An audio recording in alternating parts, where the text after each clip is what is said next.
So we are now in Masechet Rosh Hashana on Daf Chavav Amid Beis, and we had a long discussion yesterday about what the shofar has to look like, whether it should be kafuf, it should be bent over, or it should be pashut, it should be straight. And that was a machlokus in the Gemara. And we saw that the Rambam paskins that you require a shofar kafuf, and that's the posture of tefillah, even though the Rambam paskins that if they force you, if you blow the shofar for the sake of music, you fulfill your mitzvah. Where's the tefillah? There's no tefillah, but the chefza of the shofar has the roy l'kiyum mitzvahs. Correct? You remember that? I don't know, Don, were you here yesterday? No. All right, that was the punchline of yesterday's shir. Now we're going to start on Chav Zayin Amud Aleph, and we're going to look at the Gemara of Shtei Chatzotros Min Hatzodim. So let's see if we can find a place over here. If we count down on Chav Zayin, 1, 2, 3, 4 lines down from the top. And the Mishnah says that there was a special mitzvah of blowing shofar in the Beis HaMikdash, and the shofar blower was flanked on both sides with the blowing of chatzotzos, of the trumpets. Now, I was told on the slide, but this has nothing to do with us, that if you go to a place near the Kota called Machon HaMikdash, you will see chatzotzos. They've already created the chatzotzos. And this is part of the mitzvah of the Beis HaMikdash. And the Gemara now has a problem, because whenever we blow musical instruments, we create a sound, and that sound has to be audible. But now we're drowning out the sounds of the chatzotzos with the sound of the shofar.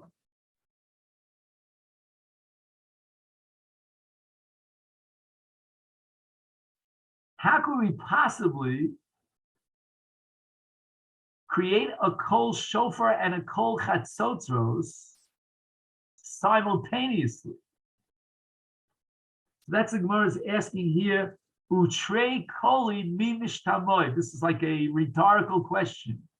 Can you really hear two different kolos, both of which have been produced simultaneously? Vatanya, we learned in the Brisa, Zachar v'shamar b'dibur echad. Right, in the first set of luchos, in the first record of the Aseres HaDibros in Parshas Yisro, it says Zachar es Yom HaShabbos l'kadsho. And fast forward to Parshas V'eschanon, and there the record has it as Shomer es Yom HaShabbos l'kadsho. And the Brisa says B'dibur echad nemru. God somehow projected both Zachar and Shomar simultaneously. And this is all part of the Brisa. Masha ena pe yichol ledaber, v'ena ozen yichol l'shma.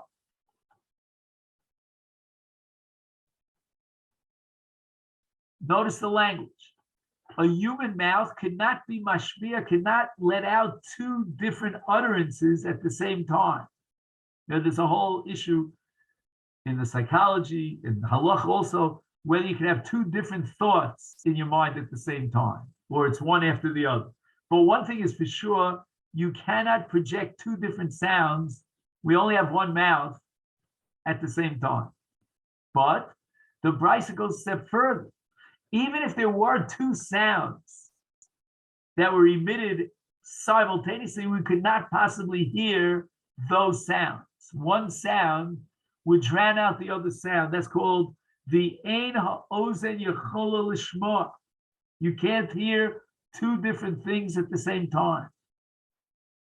Here also in shofar, you cannot hear the call of the shofar when you are blowing chatzotzros, which has a totally different sound, at the same time. How then could there be a mitzvah of hearing kol shofar in the Beis Hamikdash when simultaneously with the blowing of the shofar they blew two trumpets? This is a violation of the principle of trei koli lo mishtamod, that two sounds cannot be heard.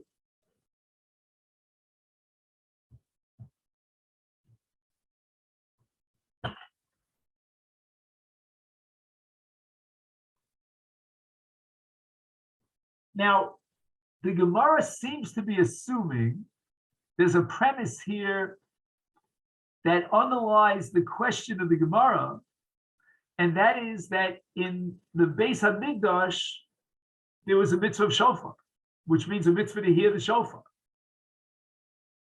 Not chatzotzros. The chatzotzros were accompanying the shofar. I mean, I don't know enough about, orchestra music or symphony music to use the right terminology. But imagine, let's say you have a guitarist or maybe a pianist, and in the background, you have a lighter kind of instrument. Lighter in the sense that it's less important, but it's background music. The chatzotzros is like background music for the shofar. And the real mitzvah, like in Gvul and outside the Mikdash, in Mikdash as well, is the shofar. That's the Gemara's premise. So the Gemara asks, how are you able to hear the shofar when the accompaniment of the chatzotzros is going to emit a different kol at the same time as the kol shofar? You can't have both because trei koli lo mishtamod.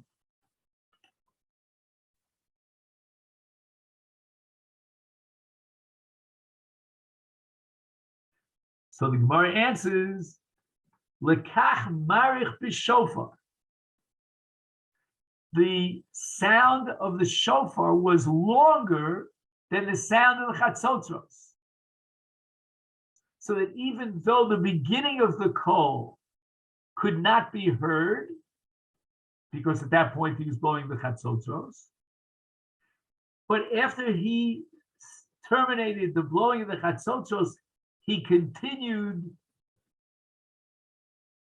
blowing the shofar, and the kol of the shofar exceeded beyond the kol of the chatzotzos. So although he didn't hear the tchilas hatkiya of the shofar, he was able to hear the sof tkiya. So could you imagine,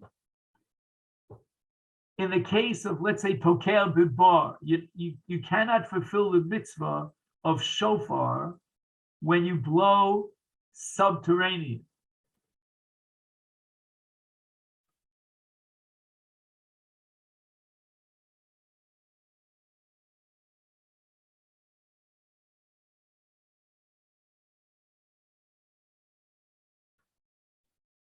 What was the name of that camp in Czechoslovakia? Oh. Theresienstadt. You remember Theresienstadt? Have you ever been there?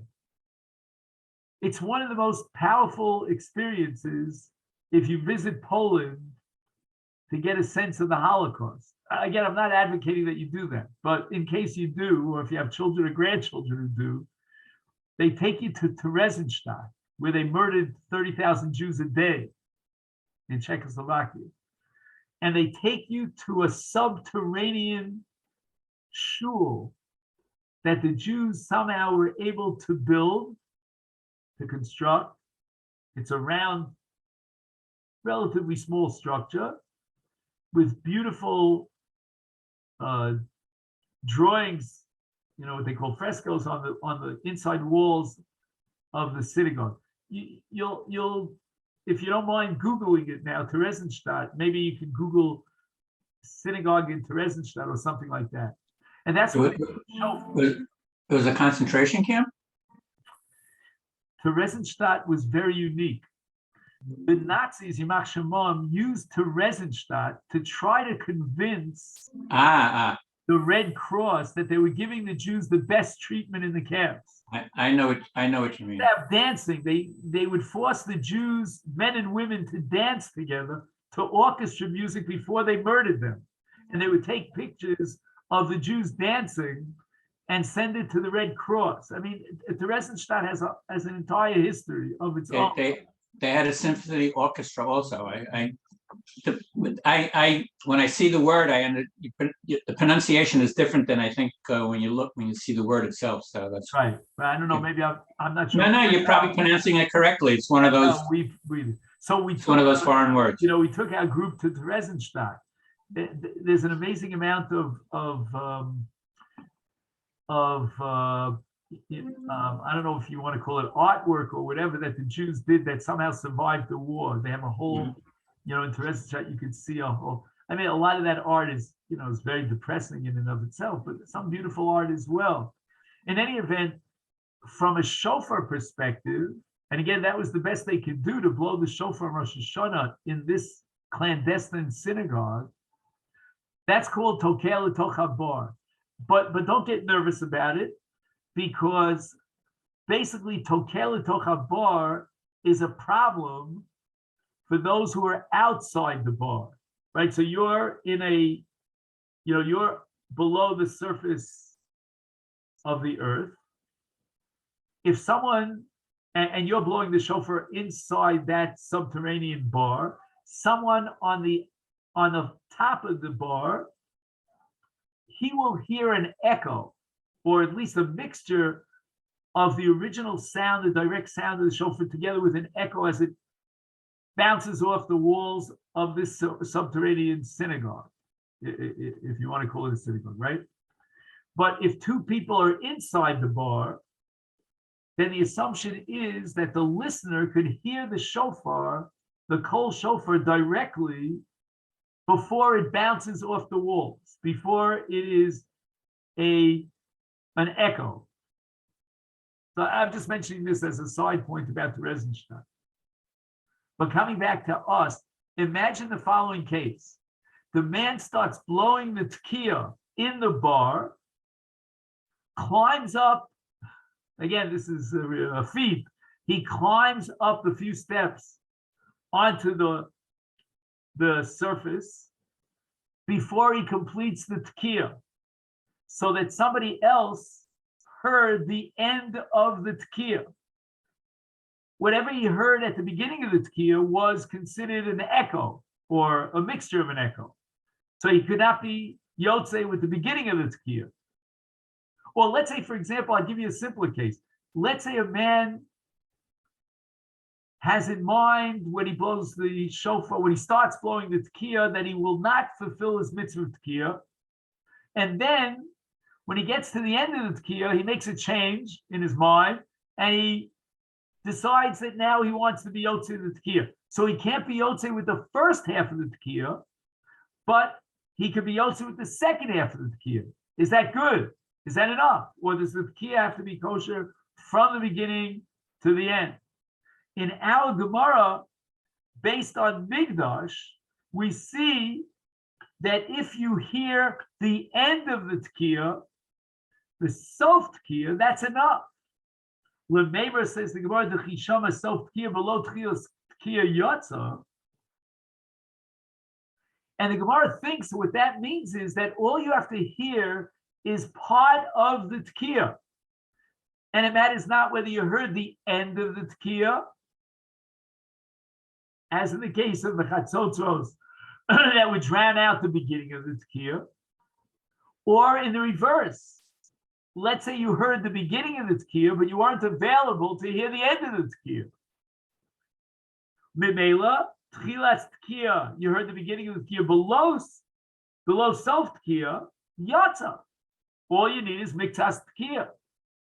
Now, Rabbi, you have to keep in mind one thing. I mean, this is just a footnote on the bottom. That mitzvah tekiah that you heard was long enough to qualify as a tekiah. Right? Every sound of the shofar is measured by units. Like a trua has 9 units. And a shvarim has to be long enough to have 3 units, 3 units, and 3 units. All told 9 units. A tekiah has to have 9 units. But it's much more complicated than that. There are those who are of the opinion that a minimum tekiah could be 3 units. And that's it, which we call a shofar. Tekiah shvarim, or shofar. I mean, if you hold that a tekiah only requires a minimum of 3 units, then what's the difference between a tekiah and a shvarim? A shvarim is meant to be a trua, totally different sound. I mean, again, this is way futuristic for us. Halavai will get to this before Rosh Hashana. So whatever part of the tekiah, whether the self tekiah or the techilas tekiah that he heard a shear of tekiah, the minimum amount that would qualify as a tekiah. Toshma.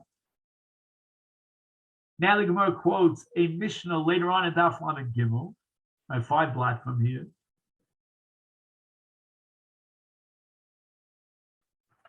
Now, in order to understand and appreciate that Mishnah, we have to introduce the following. As you know, the Musaf service of Rosh Hashanah is made up of 3 extra additional brachos, Malchios, Zichronos, and Shofros.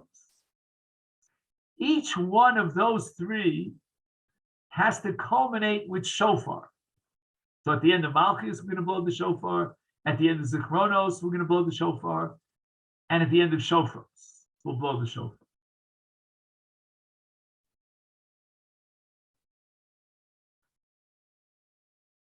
And now the Mishnah wants to address the following question. Can you blow a long tekiah that would, what word am I looking for, that would overlap between Malchios and Zichronos, or Zichronos and Shofros? Let's see it inside. Taka Barishona. So now we're talking about the tekiah of Malchios, right? Rishona means the first of the 3. Umashach, and he extends the tekiah b'shniya, kishtayim.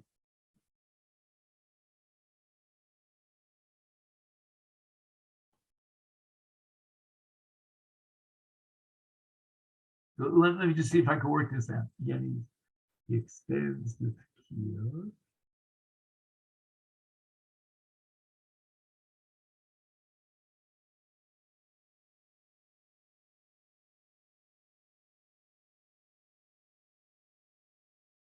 Yeah, I think he extended both. Let me just get that right. Taka Rishona.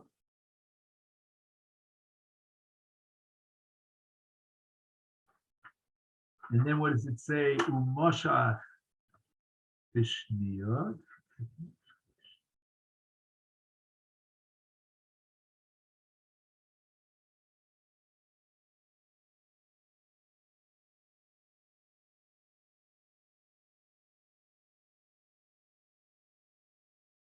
Oh, so the way I understand it is as follows.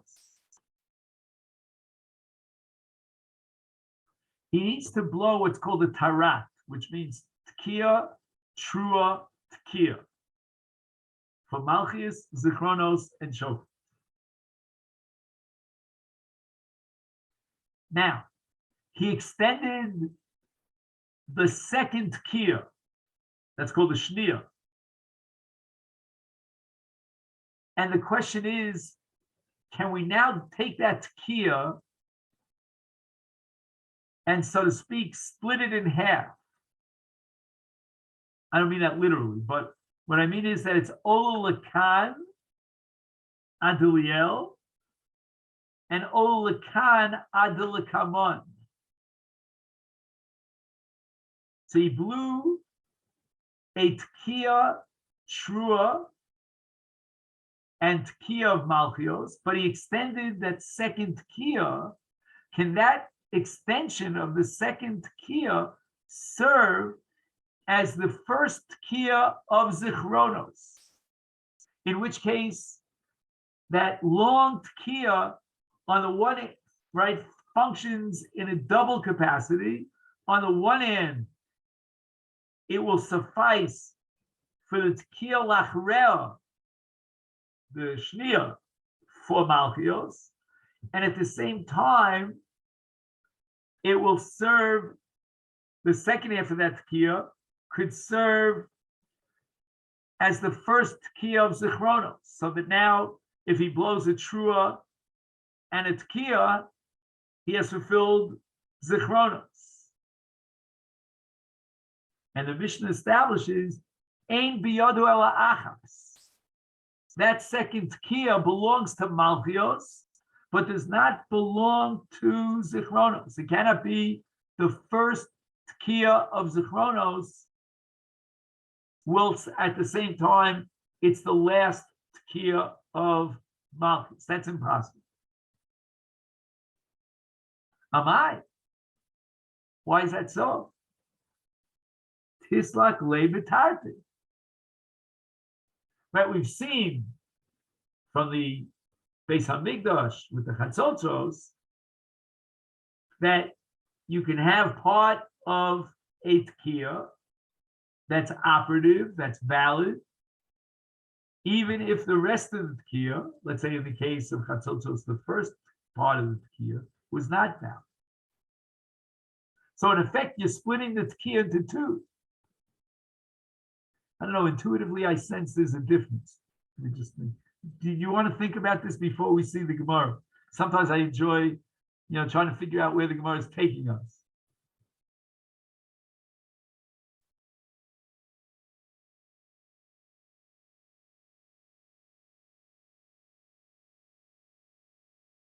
I would say the following.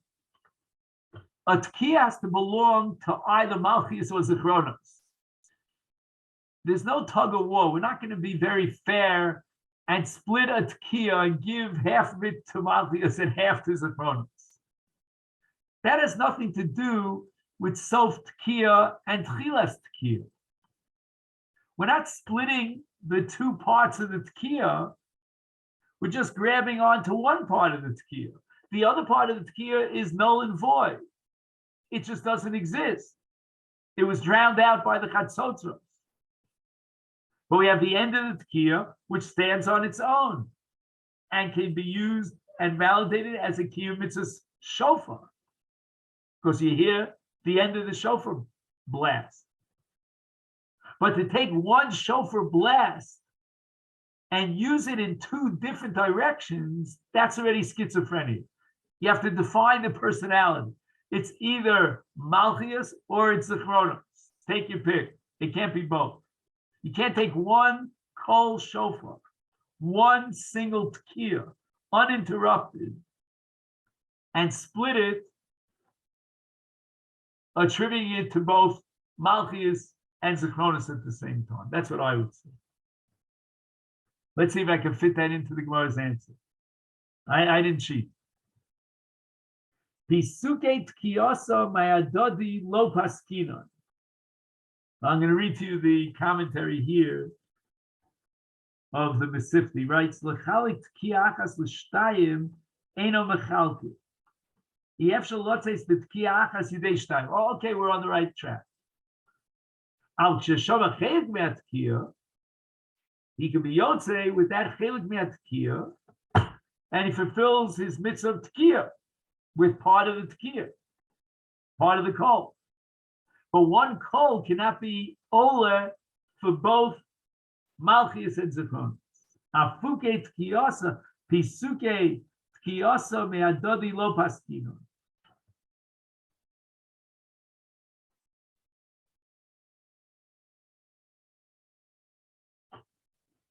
Toshma. Hatokel letoch habar,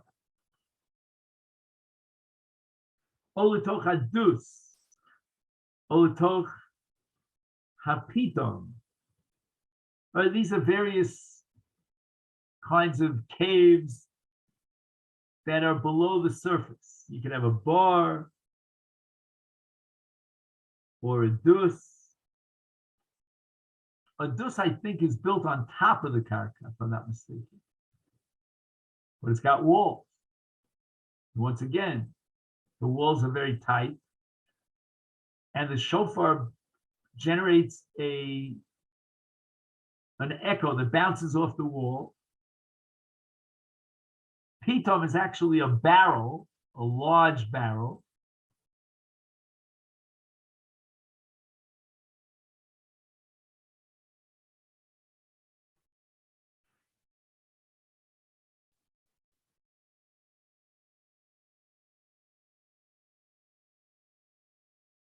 Im kol shofar shoma. If he heard the call of the shofar without any admixture of any echoes, yotza. Im kol avara means mixed into this kol shofar, he has an echo. Shoma lo yotza. Amai. Lepuk b'tchilas tkiya mekami diliar v'kol. It takes a fraction of a second for the shofar blast to bounce off the walls and rebound with an echo. So although the end of the shofar blast he heard as a tarovis with an admixture of the echo, but the beginning of the blast, before it bounced off the sides of the bar or the dus or the pitat, he heard directly from the shofar without a tarovis of kol avara. Why can't it be yotze with the first half of the tekiah? Lepuk, he should be yotze b'tchilas tekiah mekame dili arav kola.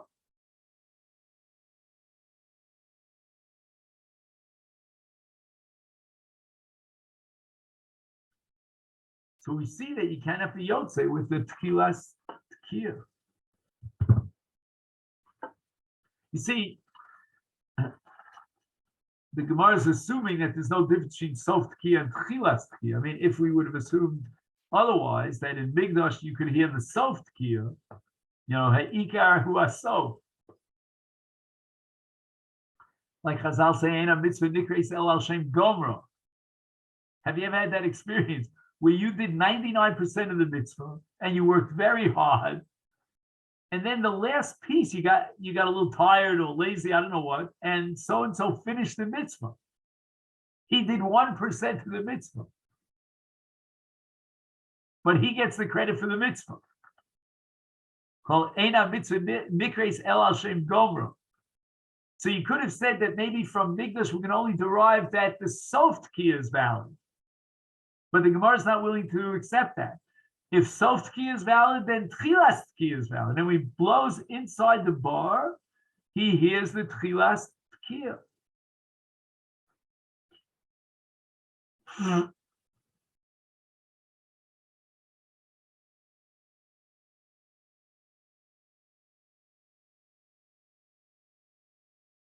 So now the Gemara is at a brick wall. The Gemara has to now retrace its steps, right? And piece together, like Humpty Dumpty, piece it together from the beginning. How is it that I can be Yotze when in the Beis Hamikdash, when the shofar was accompanied by the blowing of the chatzotzos? What happened to the principle of Trei Koli Lo Mishtamod?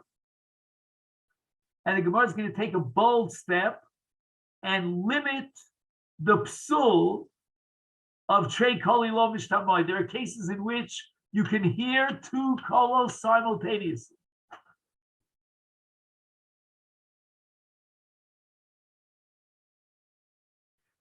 Now, let me give you an example. Do you guys have a Megillas Esther? Do you own a klaf by any chance? You do. I own one too. If you read along with the Balkore, then you're hearing two voices at the same time, which means that each voice cancels the other voice. And how much more so if you don't own a Megillah, and you read it out loud from a chumash, a printed text, how can you at the same time hear the kriya of the Koreh? Or, for example, Amalek, right? There's a mitzvah of Zechiras Amalek. So the Balkore is reading the Parsha of Amalek, and you're reading along with him, but you don't have a Sefer Torah in front of you.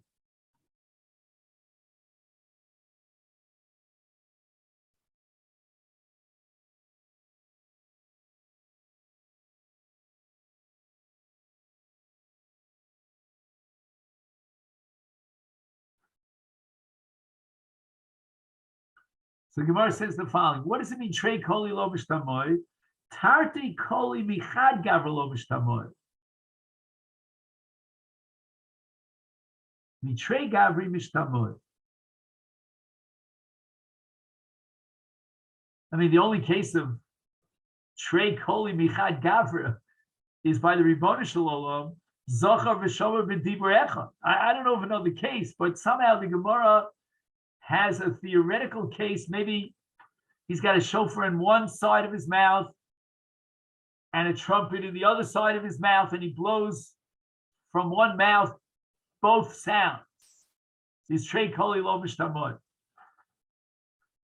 But if there are two people, I'll dramatize it. I don't know if this is correct, but they're standing at two different places and you're in the middle. So you're listening to Ruvain and to Levi.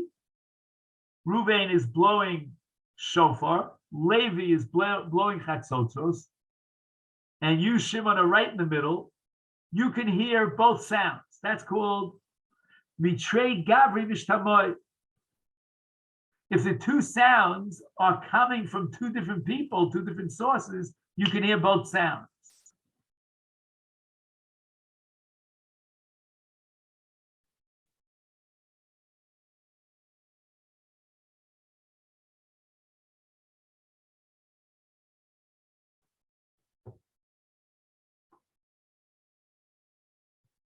So let's see how this works out. In the case of Beis Hamikdash, where let's call him Ruvain is blowing the shofar and Shimon and Levi are blowing chatzotzros, so then we can hear all the sounds because they're coming from different people, different sources. And therefore I can read along with Mitch when he reads the Sefer Torah or when he reads the Megillah, because it's Trei Gavri. But in the case of Tokea B'toch Bar, it's only one Gavra. And the beginning, maybe he heard a direct shofar blast, but then towards the end of that blast, he heard a kol avar, and he's not Yotze. Because half a Tekiah is not enough. You need the whole Tekiah, nothing but the whole Tekiah.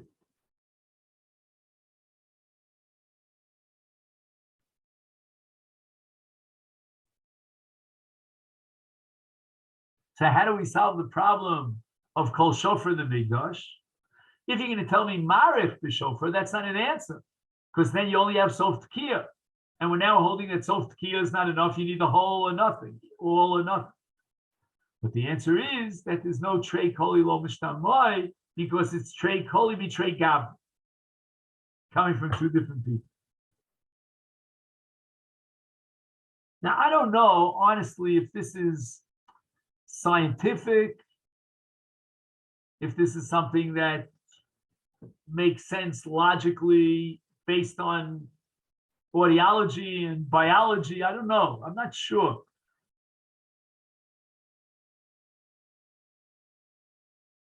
If one man emits two different sounds simultaneously, lo mishtamoy, but if it's two people emitting two different sounds, you can hear both of the sounds. We'd have to ask an audiologist.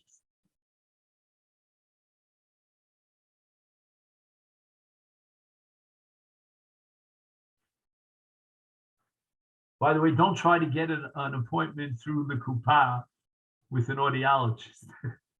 You'll be waiting for a half a year for your appointment. By then you'll be totally deaf. No, I'm just joking. Anyway, let me just see what time it is. It's already 11:30. So let's just, we'll add another few minutes here. Umitrei gavri mimishtamoy. Is it really true that if two people are making two different sounds and you're in the middle, you could hear both of them? Vatanya, the Kriyas Torah, Echad Koreh. First, the reader reads the pasuk, then the Echad Mitargem, and then the Mitargem would translate the pasuk into Aramaic. But Bilvad Shaloye Echad Koreh Shnai Mitargem. Now, I'm not sure why he says Ushnayim Mitargem, but we should not have the Koreh and the Mitargem reading simultaneously. No, that doesn't make any sense. 1 second.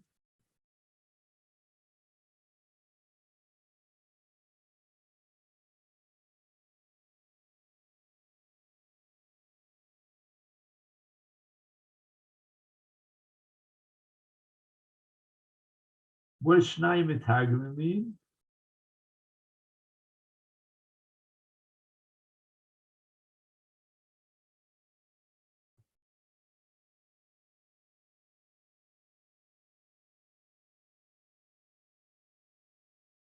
In other words, everybody has to hear the Targum. And if you have two people doing the Targum simultaneously, which I'm not sure exactly why you would do such a thing, maybe a Targum is a covered, so you wanted to give, or you have an out-of-towner and he's a Targum at home, so you want to, whatever it is, there are two people being the Targum simultaneously, you're not Yotzei, because you have to hear the Targum and Trei Koli Lo Mishtamoy. And the finish is that you have to hear the Targum. It's not enough that someone is up there being Mitargim. The Tzibur, the collected assembly, has to hear the Mitargim, but there are two Mitargim simultaneous. But you just finished telling me that if the two sounds are coming from two different people, you can hear both sounds. So why does it say Ubilvad Shaloye Echad Koreh Ushnai Mitargim? You can't have two Mitargim.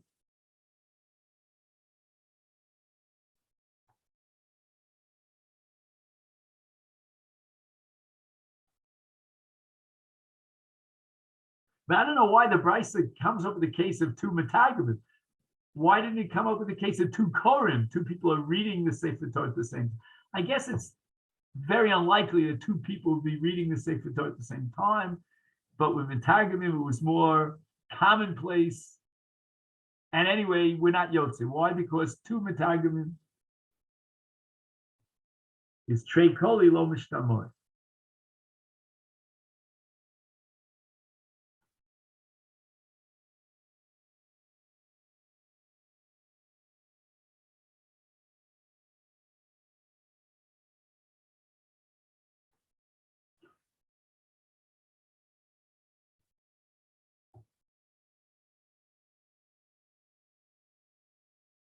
So the Gemara answers, Holodamya el Sefer. The Kriyas HaHalo, the Kriyas HaMegillah, Afilu Asara Korim, Alma Kema de Chaviva Yoev Daite, Okanami Kema de Chaviv Yoev Daite V'Shama.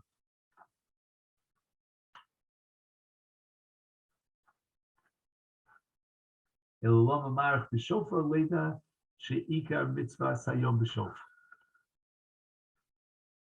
So now the Gemara says that Trei Koli Mishtamoy, when is the exception? And you can hear two sounds. Chavivale. When he has a certain eagerness to hear both sounds. He has a motivational interest and excitement about hearing both sounds. So he gives the examples of Kriyas HaHallel, Kriyas HaMegillah,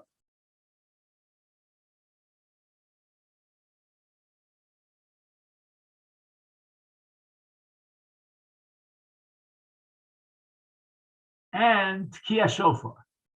He's adding to the list Tkiyah Shofar. So imagine you have 10 people reading Hallel simultaneously, and you're listening. You're number 11. Or you have 10 people reading the Megillah simultaneously, 10 sounds of the Megillah, and you're Yotzei. Well, what happened here? You didn't hear anything. It's straight Koli Lo Mishtamayim. Certainly not Asara Koli Lo Mishtamayim. But the answer is, came into Chadiva, Yoyev Daite.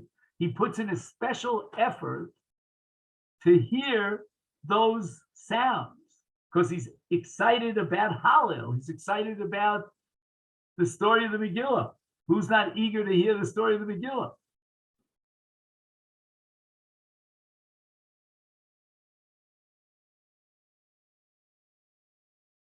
Okay, Kriyas HaTorah is a little different. Every single Shabbos, he hears the Torah.